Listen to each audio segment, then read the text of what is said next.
ఓ ప్రజలారా, ఒక ఉపమానం వివరించబడుతోంది, శ్రద్ధగా వినండి. అల్లాహ్ను వదిలి మీరు ఎవరెవరినైతే మొరపెట్టుకుంటున్నారో వారంతా ఏకమైన ఒక్క ఈగను కూడా సృష్టించలేరు.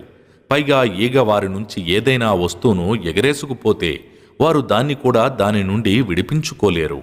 అర్థించేవాడు, అర్థించబడేవాడు ఇరువురూ బలహీనులే. వీళ్ళు అల్లాహ్ స్థాయికి అనుగుణంగా ఆయన గొప్పతనాన్ని గుర్తించనేలేదు. అల్లాహ్ మహాశక్తిశాలి, ప్రాబల్యం కలవాడు.